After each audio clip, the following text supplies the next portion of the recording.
Now at 6, the involvement of African-American Greek life on the Kent State campus is dwindling. TV2 has the reasons for lack of rushing. The city of Kent requires businesses to remove snow from the sidewalks in front of their property, but there are issues enforcing the laws. An update to a story I brought you last week. Ever have trouble finding a place to charge your device? The Kent State Student Center has something to help you out. This is Portage County's only truly local newscast. From one of the nation's premier student-led television stations, this is Portage County's TV2 News. Kent State and all of Portage County, I'm Nathan LaHoda. And I'm Savannah McCarthy. Last week we took a look at Kent City Ordinance 521.15. Reporter Emily Crilly brings you update on the story. Thanks, Savannah and Nathan. Last week, a popular fast food chain failed to clear its sidewalks after a major snowstorm hit Kent. We spoke with the city to see how they're enforcing Ordinance 521.15. Last week, we introduced you to Kent City Ordinance 521.15, which requires property owners to clear the snow and ice from their public sidewalks. It states the owner shall, within the first 24 hours after daylight, after any snow ceases to fall, cause the same to be removed from the paved or traveled part of such sidewalk. If landowners fail to clear their sidewalks, it's the city's responsibility to make the sidewalks safe for pedestrians and bill the landowner for the cost of snow removal. This winter, the city has received several complaints regarding snow and ice-covered sidewalks, including complaints about the sidewalk in front of Wendy's, located on Main Street. When we called Wendy's, Aquin Limited's the franchise who owns Wendy's, Vice President of Operations Chris Van Riper said the sidewalks at Wendy's are cleared every day. He even said he himself has cleared those sidewalks several times this year.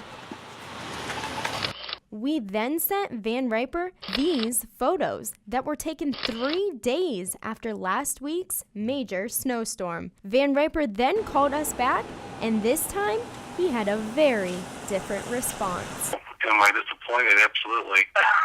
We're going to go back through with everybody and make sure they are aware of what they should be doing versus what we saw here in these pictures. The city of Kent guarantees its residents the right to safe and convenient sidewalks. But yet, snowstorm after snowstorm, this Wendy's location fails to properly maintain its sidewalks. So what's the city of Kent doing about it? This. Warning letters.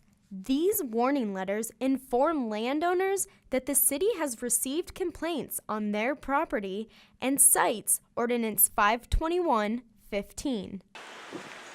Wendy's denies receiving one of these letters, but the City of Kent's Code Enforcement Officer, Troy Loomis, says that 2 weeks ago, he sent out hundreds of these warnings, including one to Wendy's.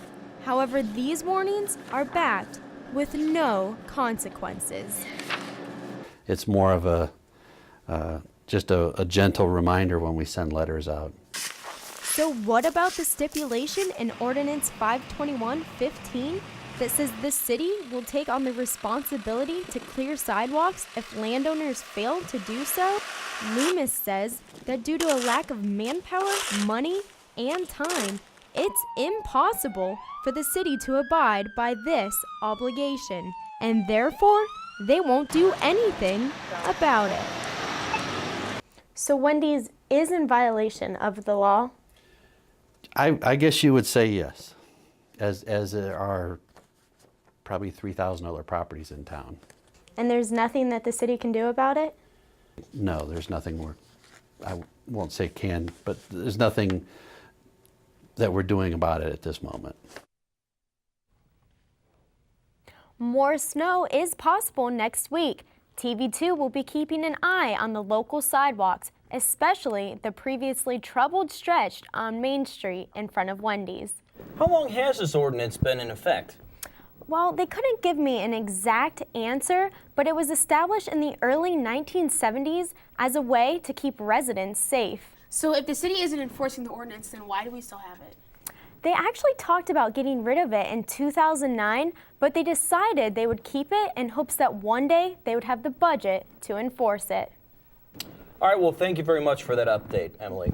Right now, actually, I think that there's going to be some snow this weekend, so they'll probably have to go out there and shovel again. Probably will. Hopefully we can have somebody to confirm that for us. Right, and they'll probably be angry about it because it's going to be freezing, let's be honest. But Jennifer Roberts joins us live on South Lincoln Street with our first forecast. Thanks, Nathan and Savannah. Now, the sun may be out here, but it does not feel warm at all. I can barely feel my fingers and toes.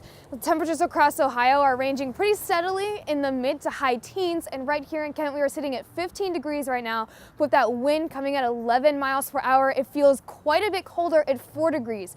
And with that humidity pretty low, and also our dew point at 2, the air feels so dry, and that cold feels so bitter out here. For our Ohio radar right now, we can see, however, that snow that we saw last night and earlier today is gone for just a moment. There isn't any snow really in our area for now, but we could be seeing some later on tonight. We're going to see a low tonight of 13 degrees and possibility of some snow showers developing probably after midnight, early in the morning, but the accumulation should only be less than an inch. Now, coming up in my forecast, the spring temperatures we saw last week, maybe just a tease of spring weather because it is going to be so cold for the next week as well. The temperatures staying pretty much in the 20s, and the possibility also of snow this weekend, and also the snow from tonight continuing into tomorrow as well. That's all I have for right now. Back to you in the studio. Thanks, Jennifer. Even if it's a bit cold outside, you won't have to go all the way back to your dorm to grab your charger if your phone is dying. TV2's reporter Max Fleck has a story on the charging station now in the hub. Thank you, Nathan and Savannah. Almost 2 weeks ago, Kent State installed a phone charging station in the hub, allowing students and visitors to charge their phone for free. And the people who used it were pretty excited about it. The hub is filled with Kent State students throughout the day, almost every single one of them with a smartphone. Everybody's constantly glued to their phones nowadays. You access your email from it, your social media all the time. Everybody's glued to their phones. So when students' phones started dying, some students and faculty decided to problem solve. I have a student who always forgets her charger, and so she'd always come to my office to ask, can I use your charger? And we were like, how can we alleviate this and assist our students? That's why a locker filled with phone chargers, can make any student's life that much easier. They're getting lots of use. Students seem to really like them. We'll walk by and hear students comment about how great they are. So it seems to be a hit. And according to students, they're incredibly user-friendly. I learned it within 30 seconds of looking at it, so I use it all the time now. That's really cool.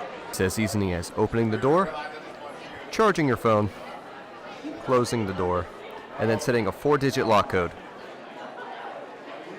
And when it's time to get your phone out, just enter your 4-digit lock code and remove your phone. This station won't be the only addition to the Student Center either, according to Sydney Jordan. There are lots of other things you have to just keep your eyes peeled for. There'll be pictures, some possible interactive features. We just want the Student Center, since it's the center of campus, to just tell a little bit more of the history. So if you're visiting to the university or if you're a current student here. As convenient as it sounds, there have been nationwide instances where hackers have found ways to download viruses into your phone through these stations. Back to you, Nathan. It comes as no surprise that more than a decade into the 21st century, distance learning is on the rise. Online enrollment is up, across Kent State's main campus. Perlene Young has more on the increase. That's right, Nathan. The enrollment for online classes has seen another increase abundantly over the past 4 years. Several students expressed their feelings on taking online classes. I personally am not a fan of them. I prefer the human interaction and the discussion. Whereas with online, we have discussion boards, but there's no face-to-face discussion. People probably do that because of maybe time management. They feel like they would have more time if they took their more classes online versus going into the classroom. And it could just be laziness. It can be more comfortable in conforming to your schedule. That said, they kind of have a disadvantage without, you don't really get to interact with the teacher twice a week. You know, your only way of communicating with them is over email. The students I spoke to say online classes are more flexible and easier to take than traditional classroom courses. Let's hope they are retaining the information provided in the course. Back to you, Savannah. Thanks, Perlene.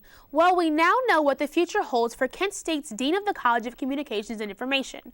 An email sent to students this afternoon announced that Dr. Stanley Weirden will leave Kent State at the end of June to take the position of Senior Vice President and Provost at Columbia College in Chicago.